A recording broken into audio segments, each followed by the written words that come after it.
So one of the great experiences I just had before I get started, one of the great experiences of the last year has been that I have probably co-presented with Jeff, I don't know, 11 times, twice in China, I think, which is a unique experience, and also Retail Global, which is a lot of fun. And we're planning this year's Retail Global as well. And he's also helping me do, in 3 weeks with the launch of Amazon Australia, he's helping me from afar do the Retail Global Australia in partnership with Amazon. So it's pretty exciting. And there's this particular discussion is not about international, but you should certainly reach out to me or Jeff or some other folks here who certainly have a lot of experience about working with Amazon International. What Jeff asked me to talk about today is something that you don't see a lot about, which is really understanding the different paths to the Amazon customer, making sure you maximize all of the opportunities you have. And while I know that Brandon and Jeff talked yesterday a little bit about the state of Amazon, last year I had the advantage of speaking, the honor of speaking at the Kantar conference. I don't know, how many of you heard of Kantar? Some of you, Forrester, have you heard of Forrester? Right, more head nods. So these are large analyst groups that work and help people think, sort of brands think about how to think about Amazon, Walmart, where they're going. And I just got some incredible new data that I had to share. So I thought I'd start with that, and then we're going to talk about some different other ways. So very quickly about us. I started Marketplace Ignition about 6 years ago. We are focused at the time, as far as let me take a step back. I started Amazon in 1999, and I started Marketplace Ignition to really get a chance to do, again, the things that I really loved about working early days at Amazon. And that is really helping brands and retailers that really understand that Amazon is going to be absolutely tremendous, take advantage of that. And really, instead of starting with the campaign, and the way that traditional marketing used to start, where you think, how am I going to make a great email? How am I going to get people to find about my product? Amazon really starts with the product, the data, the assortment data. What product am I selling? Is it something people want? How do I describe it? And that's what we focus on, and we work with a lot of Fortune 100 brands. We have we have an office in Seattle, sort of across the street from Amazon, and then we have offices here in Atlanta, and then we sort of have people all across the US, and we've worked with about 400 plus brands. And inside that top number is a little wrong. We have a combined 140 years of ex-Amazonians in years of experience at our company. Okay, everyone knows this, right? Everyone, can I say it? Has anyone not seen this before? Not getting any answers. Has anyone seen this before? All right, good. Good. All right, good. Is this thing on? So this is the Jeff Bezos napkin diagram. And so whenever you hear that Amazon's doing something really unpredictable, you can always pull this out of your top desk drawer, and it almost always ties back to this, right? This was old when I got there in '99. So again, the idea is that really Amazon's going to continue to add selection. The people next to me are shipping birthday boxes, right? Birthday boxes. Are you forever going to be the only birthday boxes on Amazon? No, right? If you have a really good product, are there going to be other people that are going to invent birthday? Right. So you have to continue to innovate. You have to continue to add selection. Even if you think you make the best Logitech clicker in the world, and you're Logitech, someone is going to come out with another clicker and Amazon will help them sell it against you. That is just the way things are. And by doing that, they believe that it increases the customer experience, drives more traffic, adds more people who want to sell. Look at all you fine people. And then that will enhance and grow the entire platform. So is Amazon going to keep going? Should we invest elsewhere? Look at these numbers. So I just want to just show you this. I've got like 4 slides up front that are about total e-commerce. But just look, even as big as e-commerce is today, it's still only 8.1% in the US of commerce. It is tiny compared to the future potential. And Amazon, as you may know, does anyone know the number for what % of all dollars on US e-commerce is done on Amazon? 55 is the number of searches, but 42% of all the dollars transacted in the US are on Amazon. So if you say, well, is Amazon going to get any bigger? Well, Amazon's growing actually 50% faster than e-commerce. And in addition, so it's growing that, and then there's still, like, if total e-commerce only grew maybe, let's say it goes to 12%, how big is Amazon going to get, right? Amazon's growing twice, 50% faster. So it's going to continue to penetrate, and this is why. So what I want to talk to you guys about really quickly is Prime membership. So Prime membership, we all know these numbers, these 63 million Prime subscribers, 37% of US households. And even better, for those of you that are third-party sellers, when you put your product into Prime, in FBA, what's really interesting, they don't really compare prices. Now, a lot of you are going to say, that's crazy. Until I lowered my price, I didn't sell anything. But here's what I want you to think as a shopper. So as a shopper, and you search for a presentation clicker, right? And Amazon says, wow, there's 11,000 presentation clickers. And you say, come on. Can't possibly decide, right?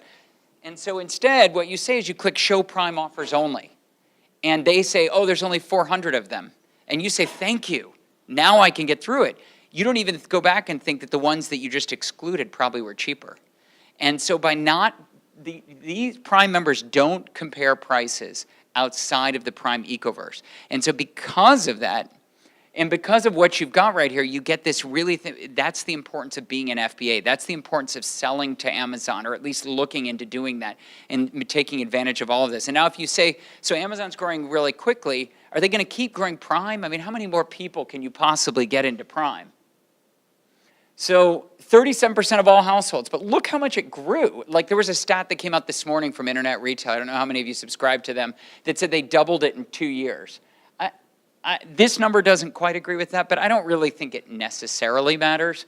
What you could see is, look at this. 37% of all households are in Prime, 35% shop Target. That's more than all the number of households in Germany. I mean, these numbers are nuts, right? And so if you say, well, fine, well, how many more households are there really, right? How much more should I really invest? This number I had never seen till last week. This is really cool. So each of these colors represents the year, a grouping of people at year 1, year 2, and year 3 in Prime. So this first box, tend to check Amazon first before shopping anywhere else. The first year you join Prime, that's about 40% likely. You used to shop elsewhere, you're gonna keep shopping around, but the second year, you kind of, you're starting to be like, well, I really like Prime, let's just check that. That's 52%. By the third year, 60%. So if we go back, look at all the people, I wonder if I have a, it does. So look at all the people that joined between, there's 10 million households that are still in that first year of penetration. So all of us who think there's still, I don't know, is there really runway left on Amazon? There's a lot of runway left on Amazon. And I just wanted to show this. This is great. I just love these sort of quotes that you could do. And just as you think about, is Amazon going to let me continue to sell and I've got a sweet set of margin, no one's ever going to attack it? I'm sure many of you have seen this top left quote. I don't know if you can read it in the back seats, but Jeff Bezos, your margin is my opportunity. Whether that's for vendors, whether that's for third-party sellers, it is really still, if you are exploiting an inefficiency in the market, you have to always be working to find the next one. You have to always be looking for, how do I get that next advantage? How do I take advantage of the next platform faster? Karina was just talking, I don't know if she's still here and if she had to run for a flight, but she was talking about how do you really take advantage of images? In fact, while she was presenting this morning, I made 2 more slides to show you guys. But how do you really take advantage and do something super innovative when you're that's more innovative than Amazon retail? You can move faster as a seller than they can. All of those things, that all comes out of this. And you'll see, like many of you say, actually a year or 2 ago I was presenting, actually when Jeff and I were first presenting and we got asked, should I do that strategic account management program? Should I pay Amazon to get this? If you want to know where strategic account management and some of these other programs are doing, read this one. The best customer service is if the customer doesn't need to call you, doesn't need to talk to you, it just works.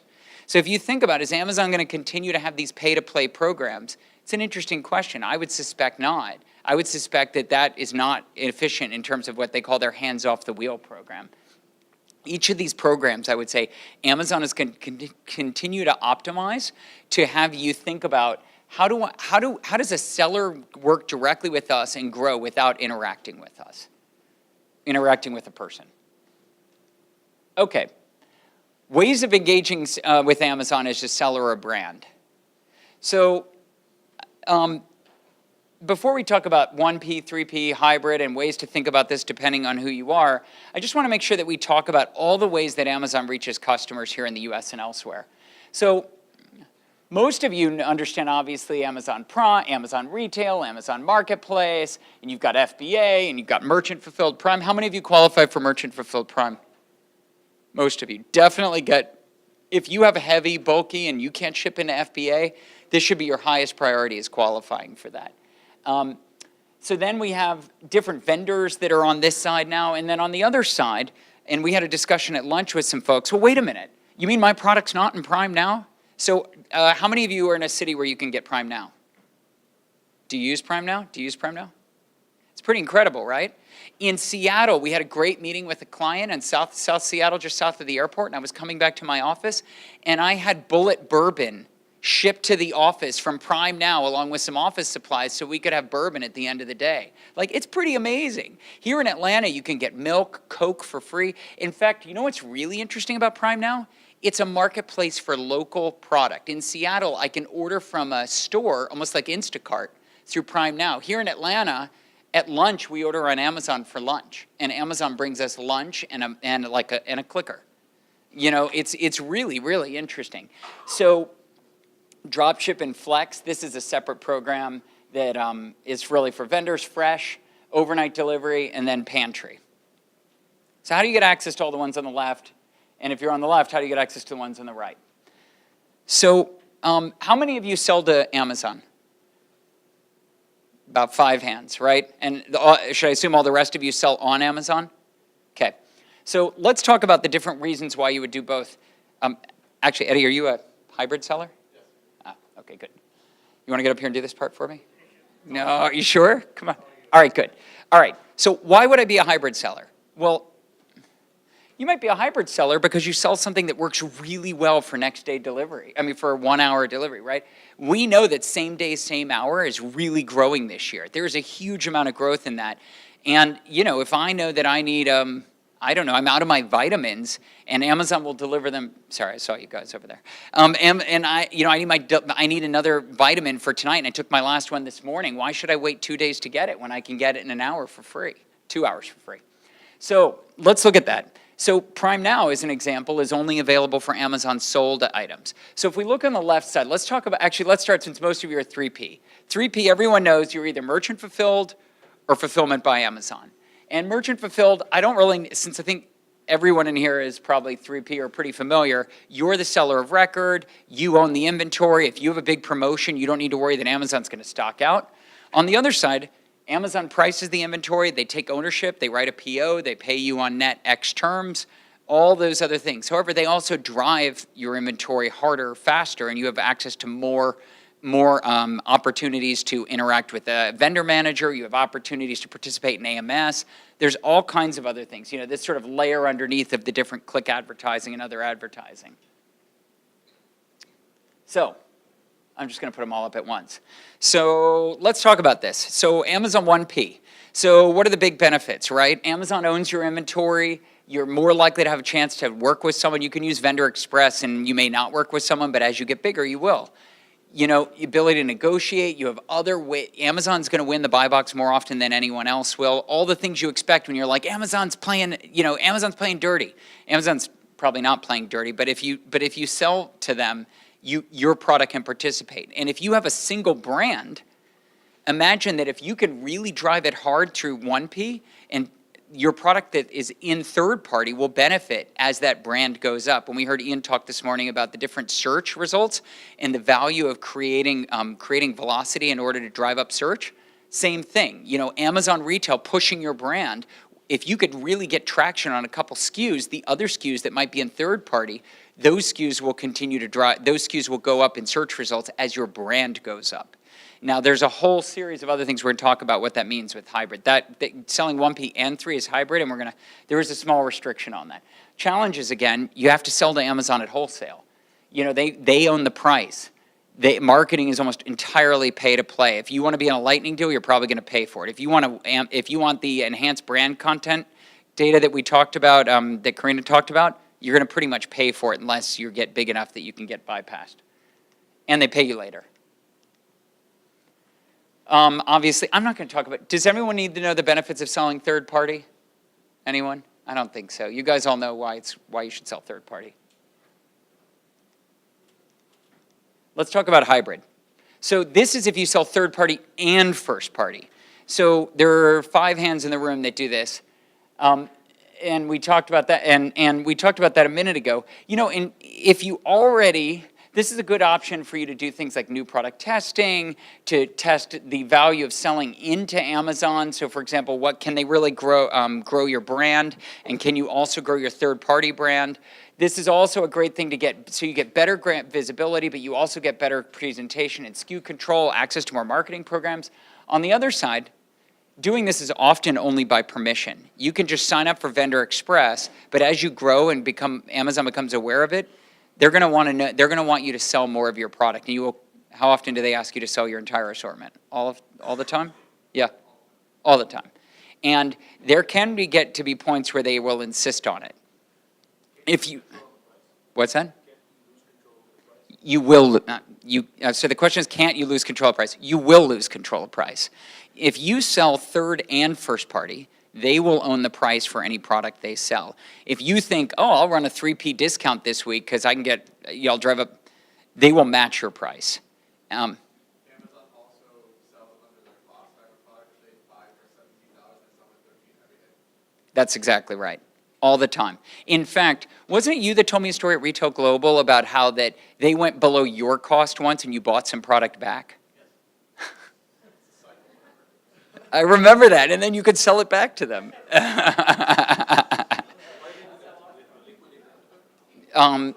So imagine that there's things that they're using. So the way Amazon pricing works is, in general, they're not a leader. In general, they're a follower. But there are reasons whether they have a program internally called the Cadence program that decides when things go to liquidate or other things. And in certain examples, they will either misreference price it. So when they drop price, it's because they perceive that, like, let's say right now, the big trend that a lot of people are talking about with brands is that they have built a crawler that will crawl into Jet. So the big thing about the way Jet, do any of you saw on Jet yet? Okay, good. So the way Jet works is that Jet creates a cart price, right? And that cart price is a bundle price. And the more products you add, the lower the price gets. They have gone into the bot will now reference and go down and match the cart price. And then when the brands complain, they come back and say, well, then don't let Jet do that.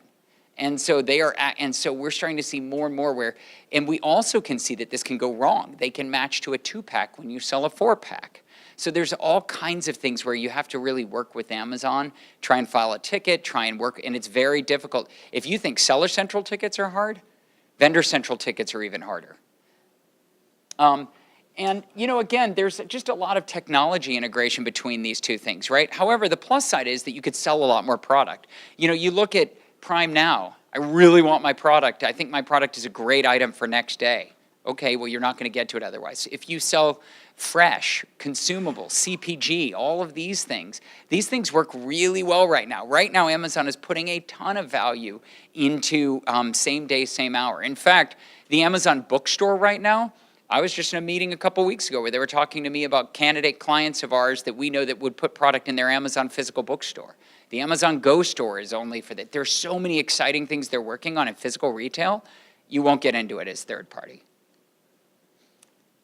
Oh, okay, good. I think we have questions at the end. And Jeff, I told Jeff I was going to go short, and now I'm starting to think I'm going to go long. So why don't we do, like, are there any pressing questions on hybrid? Otherwise, I promise I'll answer them at the end.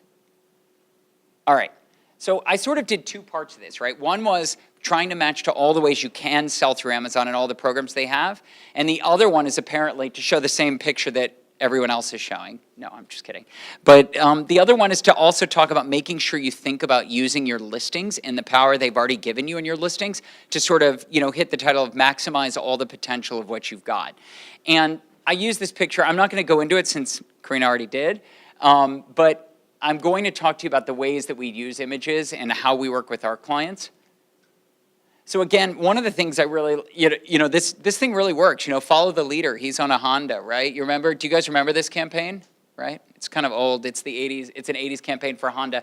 But really, if you want to know what to do, copy Anchor. Copy the top seller in each category you're in, and go look at what their product detail pages look like. Go look at what sizes and styles. If you're trying to sell vitamins, and you are going to sell glucosamine, look at the #1 product for glucosamine. And if it comes in a 30-pack and a 90-pack, make sure your product comes that way too. Go and look and see what people are complaining about.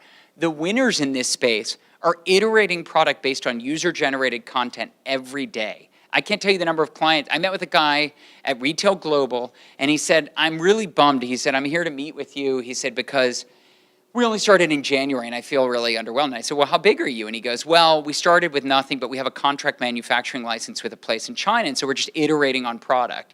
And I said, great, how many products? And he said, well, we're up to 90. And I said, that's pretty good, it's September. And he goes, yeah, he goes, but I think we could be doing more. And I said, well, how big are you? And he says, well, we're at a $5 million run rate since January, but I really feel like there's a lot more there. And I said, well, explain to me how you're doing. He goes, well, we're making a snorkel. And he goes, and the thing that we're doing is we're trying to copy the Southeast Asian sellers. And so like we were reading all the feedback. And when they told us that the snorkel should really be in the top middle instead of the right, the way some of the other cool new ones. So we moved that, and we need help figuring out how to sell our old stuff. But he's like moving product. He said, it's taking us too long. It's only taking us 12 weeks to create the purple one when people tell us they want it in purple. Like, he's reading, he's iterating, he's doing all this. If you're not mining this incredibly valuable feedback and using this to change your content, look to iterate your product, definitely start doing that. That's what the top sellers are doing. Maximize every channel, list every product you can get, mine every data point. Remember, oh, by the way, on this first one, remember, Amazon's growing selection all the time, and you can too. Mine every data point. You heard earlier today, Ian was talking about how to pull out the instant search and look at all the different ways. That's just free. Make sure you understand what Amazon is telling you. I always talk about this. Understand your P&L at every level. Amazon's not one storefront. If you sell 1,000 products, you have 1,000 micro businesses on Amazon, and every one of those has its own P&L, its own set of ways that people find it. And don't forget, the Amazon storefront is not like the old days where you could say like, hey, I bought an end cap, so now I own that storefront. In fact, it's not like that at all. In fact, the store reloads every time you list. The reason Anchor came out of nowhere and crushed Jackery is simply because they just recognized and optimized that they could win incrementally every time there was a search. I'm not sure if Jeff showed this yesterday, but this is someone that he and I met in China. We met this guy, the Ecovacs, Ecobee. Do any of you guys have a Roomba? Yeah. So this guy thought that we met this guy, he's CEO, he started a company called D-Bot, and it was he's a robotics guy, and he's like, I can make something like that, but way better. So he designed the D-Bot DN78. It doesn't really roll off the tongue. But he partnered with Amazon to create an A+ detail page that enhanced brand content. He did promotional support in the beginning, and he put it all in an FBA warehouse. On November 24th, he had deal of the day and did $1.76 million in sales on that one item in 17 hours. It's just incredible, right? Right? Totally incredible. And we met this guy. His biggest problem is he keeps selling out. So how did he do it, right? So he created a product, he mined the search terms, he read the user-generated feedback, said he could create an item that solved all the problems people had with the Roomba, came up with something that looked reasonably similar, but had all the features people were really looking for, and because he contract manufactured himself, he could do it at a price that was really a lower price for a better product. Same thing I want to talk about content. You've heard a lot, so I'm not going to dig too deep into content. I guess I have an animation there, sorry. We'll see, I'll keep pressing the button. I just want to talk about, this is an item that we worked on. And I just want to talk about, you heard a lot today about optimizing for variations, optimizing for images, for content.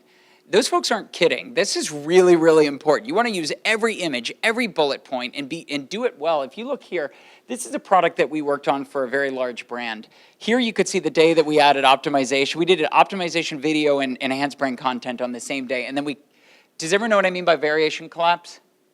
So if you think about that, a product might come in small, medium, and large, and it might come in red, blue, and green.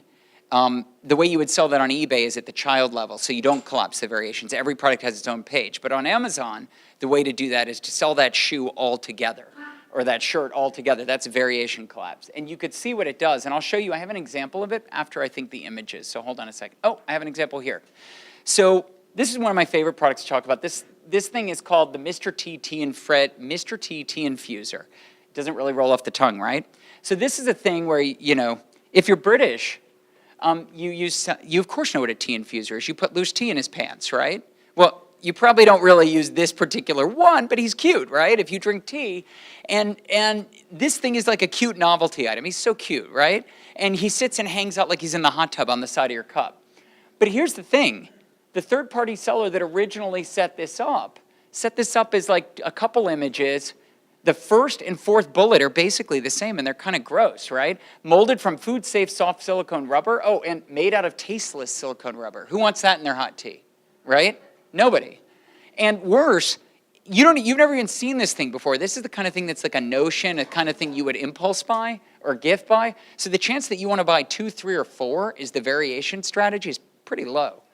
Okay, now look here. So instead, let's come back and do it this way. This company makes 5 different things like this. There's one that looks like the Titanic sunk in your cup called the Titanic, and there's one that looks like a floating manatee called the Manatee. It's cute, right? And look at the way we changed the bullet. And everything you see in red is something we mined for on the content to bring up the keyword. So toss some tea into his BPA-free silicone rubber trousers. Mr. T is an ideal tea time companion and a great listener.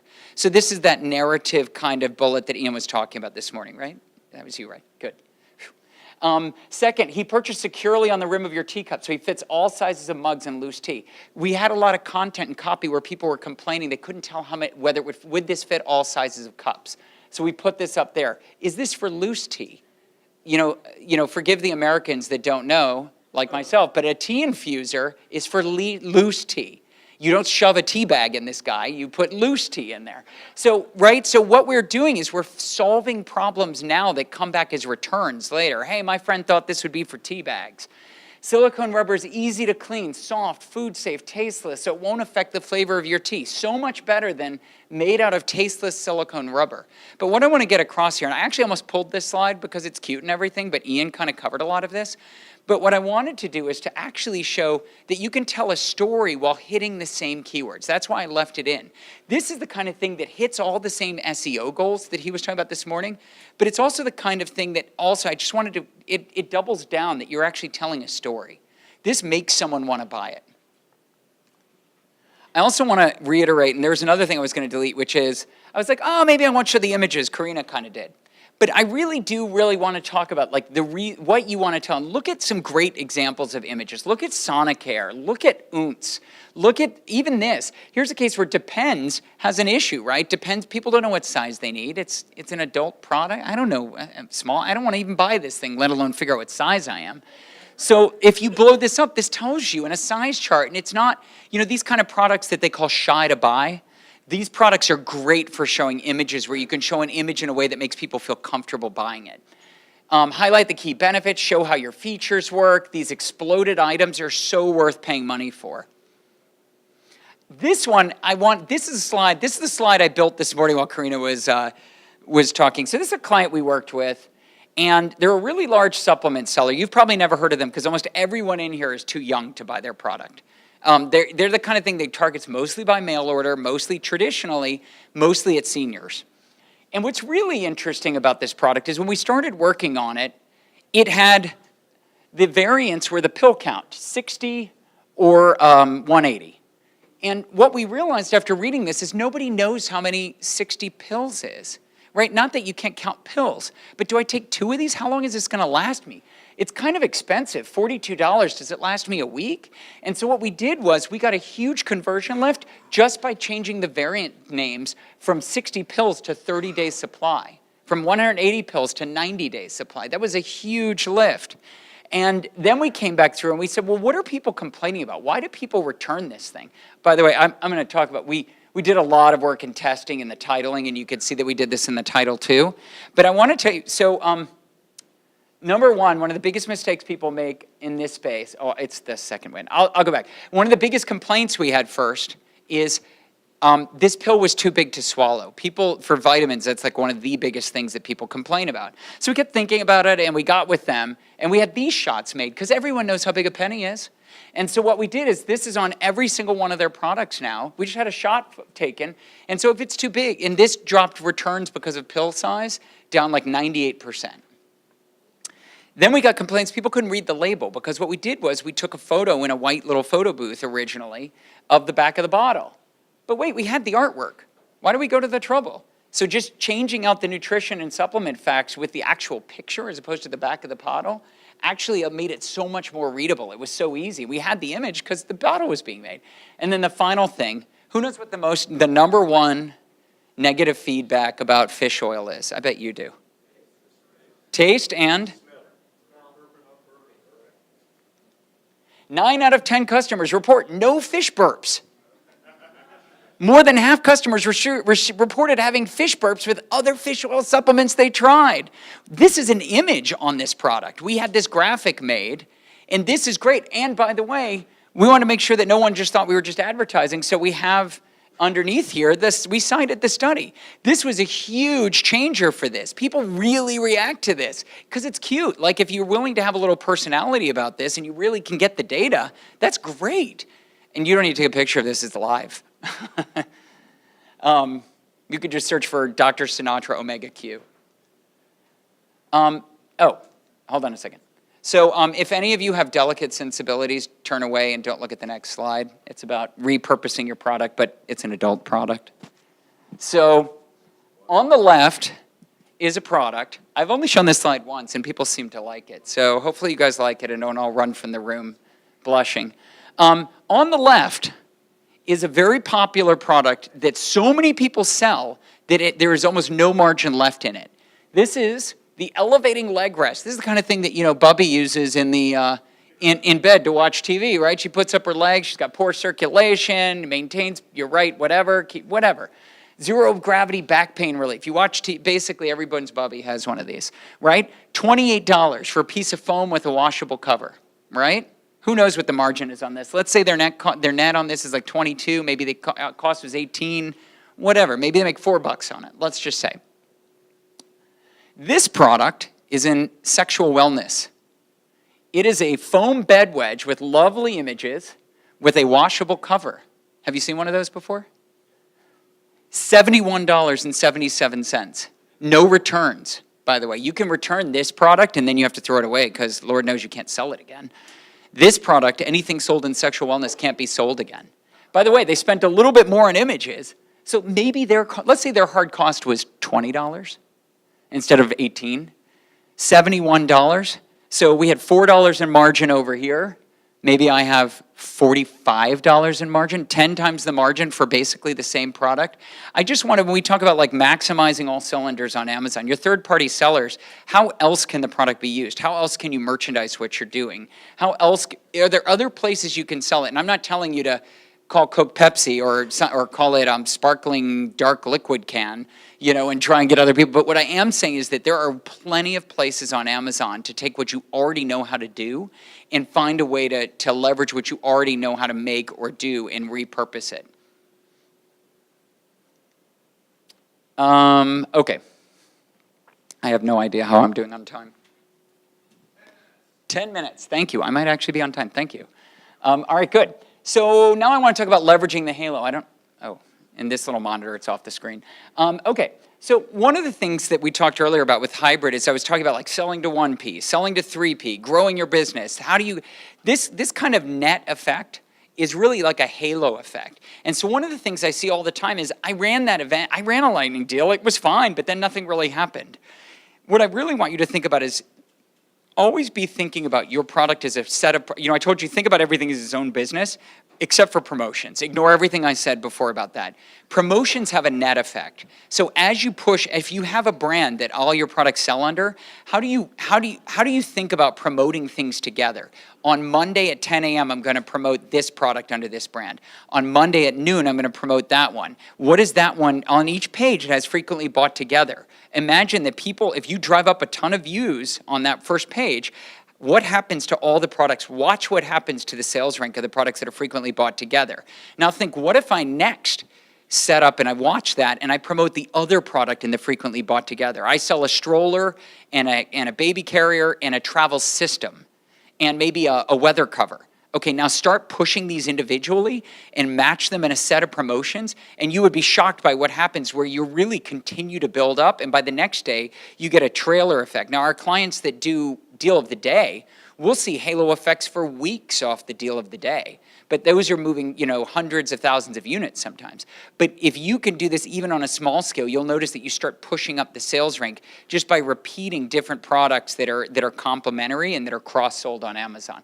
So you want to leverage that halo effect.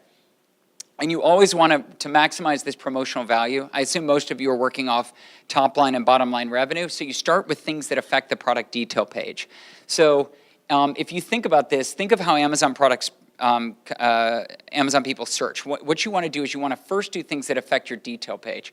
Things like ads that are on the page, like AMS and sponsored products. Things like lowering the price. Things like improving your content. Once you've done that, then you can try to do things like affecting search, so such as sponsored products, things like that, things that will move your product up in search, but you want to first take care of what's on the page. And then finally, category pages and email, and that's more of a thing for 1P since it's not nearly as often open for third-party items. I don't think anyone needs to know about click marketing. I did already talk about first party a little bit. I mean, we talk about a lot of these are just examples. When many of you, if you walk away and you're like, well, what do I get out of selling first party? I mean, just look, a lot of these things, A+ we know is now available to third party. We have some clients doing $100,000 or more in an Amazon Dash. Do you sell something replenishable that people should be, that could be a Dash button? You can't qualify unless you're third party. This morning we were talking about Alexa and Amazon's Choice. That is an amazing program that no one knows how to decode yet, but I suspect Ian's trying. The other axis that wasn't on there was net PPM. So Amazon's profitability is certainly a factor for Amazon Choice. But how do you advertise in Alexa? How do you partner with Amazon so that you can do an Ask Alexa promotion? Those are all only available if you sell to Amazon. A lot of these things are King of the Hill sponsor, these other things. I'm sure you've seen these and reacted to these. But again, they're sort of big promotions that you have to really sell to Amazon to get access to. What's that? Oh. I think this is my last slide. I might actually be on time. So again, I guess sort of in closing, imagine, you want to make sure you're always thinking about, you could start at this as a customer. In other words, think of how you shop on Amazon and how do I get access to the programs to the way I shop Amazon? Or you could think about this as a seller. How do I get access? Have I really optimized for every bullet point? Have I optimized for every picture on page? Have I really gotten my images in a way that I think are really converting better than my competitor? And then finally, make sure you use a tool. I'll plug Scope since those guys are here. Look at the search terms that are there that your competitors are using and making sure you're taking care of all of those. I know that Peter had to leave, but I've heard him speak and give a great talk on selling to Amazon in a way that optimizes for the Amazon way. If you haven't read the Everything Store or the Amazon Way, these books that talk about the way Amazon thinks, I recommend that you do. They're great reads, but as a seller on Amazon where your livelihood depends on it, think about that. Make sure that you are selling and cognizant of the way what Amazon is going to prioritize and do next. Maximize the leverage for Amazon. Understand, so we talked a little about what Anchor's doing. I classified that here as Southeast Asian sellers. There are just an amazing number of sellers and brands that you have never heard of that are growing on Amazon. I didn't include the slide this time, but as an example, go to Amazon and search for Little Black Dress. And especially if you're a woman, see if you recognize any of the brands you've ever seen. Those brands that are at the top of the page those brands that are at the top of the page are not even brands that majority of you will ever have heard of. And finally, think of it like a growth platform. How do I use Amazon to grow my Facebook business? How do I use Amazon? How do I grow impressions on Amazon so that people are more familiar with my brand, talking about my brand, and then use that to build my own direct-to-consumer site or, create an email list that I can then use the next time I launch a product to get more reviews back, all of that. That's it. First time I ever came in early. Jeff made me nervous about going long. Does anyone have any questions? Oh, yes. People are going to think you're a plant. All right, so my question, I don't really answer this. Work with brand, not one key. I'm going to ask anyway. The products, thanks. It's like really. The products that we sell on the 1P side, the quantities that they normally buy are anywhere between 200 to a couple thousand units on a single PO. And the issue that we're having on the 1P side is that they'll buy, this widget at $350. And either because the sales velocity has slowed down or the seasonality has changed, if it's a seasonal product, they elect to return it, which they can on 1P. But the problem there is very often, right after they return that product, the market will change yet again, and they'll rebuy the same product at the same cost at the same time they're returning me the old product. Do you have any way around that? That's very annoying. So, have you gotten keep the mic. Have you gotten solicited yet for ABC? No. Okay, but you're familiar with, so I actually, yeah, I don't, Amazon, it's something like Amazon Buyer Controls, but basically, so just very quickly, for those of you that don't know, as you become a large seller, you can buy access to Amazon through a program called the SVS, and if you look at LinkedIn, you'll see SVSs are normally, their job title is something called a brand specialist. Smaller sellers, though, have not generally had access to this, and I'm not sellers, vendors. And so they are giving them access through Vendor Express, Vendor Toolkit, I can't remember the second one, but the third one is ABC.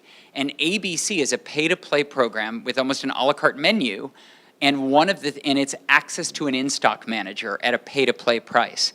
But it's an interesting thing, which arguably you don't need if you could have a great relationship and you talk to your vendor manager every day, but very few companies that are vendors can.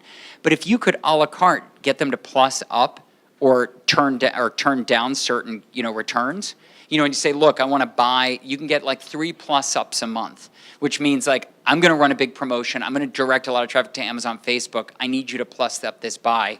I know better than you about upcoming demand. That's a really hard conversation, as you know, to have. Right. But you can now buy that. Now I understand you'd rather just have them be smarter about it, but the biggest challenge I hear all the time about is the Amazon buying algorithm and forecasting algorithm is really. I mean, I'm fine with selling a smaller quantity if they can avoid this. I mean, I have buyers that reach out to me saying, we need a better price, and then I get returns and they buy it again anyway. So it's just hard to. And you don't want to ship them because if you short ship them, then you'll get penalized there too. Right, but I have to sometimes because that's a whole other discussion. Their logistics isn't where it should be, so I don't have a choice. have you thought about instead managing the available quantities? Huh? Have you thought about instead reducing the available quantities to ship? No, because we don't put in the quantity since it's warehouse fulfilled, not merchant fulfilled. So they just order what they want. Yeah, but you only have, okay. It's a long. Does anybody else have a question? Eddie's getting personal consulting here. All right, we got time for one more. Eddie, I'll give you my card. Yeah, do you see any opportunities with Amazon Launchpad, or is there any like best practices there? Totally. Except, so the easy answer is yes, of course. Look how great Tower Paddleboards is doing. But then you said, okay, great, give me 5 more examples. It's a little hard. So I think they are doing a better job with discovery. But I do want you to know that, I mean, I got to say, like, there are companies out there. I'm not knocking Amazon. We love Amazon. But like Grommet, Touch of Modern, these companies are doing a great job with discovery, where Amazon, I feel like, is still learning what works. So I think Launchpad is good, but I think that it's a little hard. Like, think of how you shop Amazon. You're often doing what we call spear fishing, not net fishing. And so it's very hard to say, like, I need to get a cute gift for my wife. That's easy on Grommet or on Touch of Modern or something, but it's really hard on Amazon. Cute gift for my wife. I mean, maybe there's an SEO term you can say that will hit on that, but it's pretty tough. And so it's a comment of saying, like, Launchpad's fine, but I think the Amazon has trained people to buy things they're looking for, not things they're not. And so I think it makes it a challenge. Eric Heller.